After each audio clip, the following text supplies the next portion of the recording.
முருங்கை இலையை இப்படி சாப்பிட்டீங்கன்னா நம்ம உடம்புக்கு தேவையான எல்லா சத்துக்களும் கிடைக்கும்பா. அதிக நேரம் பசிக்காது, பசி தாங்கும்.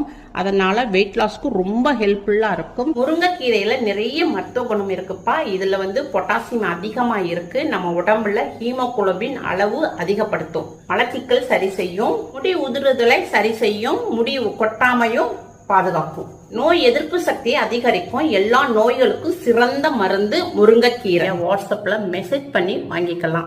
நல்லா வாஷ் பண்ணியாச்சு. இதை உருவி போட்டுக்குவோம். நல்லா பரப்பி விட்டுறணும் நிழல்ல. இதை ஒரு 2 நாளைக்கு நல்லா காய வைக்கணும். இந்த காய வச்சிருந்தோம். கீரை நல்லா காஞ்சிருச்சு. நல்லா இந்த மாதிரி இருக்கணும். மிக்சி ஜார்ல போட்டுக்குருவோம். முருங்கைக்கீரையை பவுடர் ஆக்கியாச்சு. முருங்கைக்கீரையை ஃபுல்லா நம்ம பவுடர் ஆக்கியாச்சு. கொஞ்சம் சுக்கு போட்டுக்குருவோம், மிளகு போட்டுக்குருவோம், பட்டை போட்டுக்குருவோம். இதை ஃபுல்லா நல்லா நுணுக்கியாச்சு. கீரையில போட்டுருவோம். நல்லா மிக்ஸ் பண்ணிடணும், சளிச்சுக்கணும். முருங்கைக்கீரை பவுடர்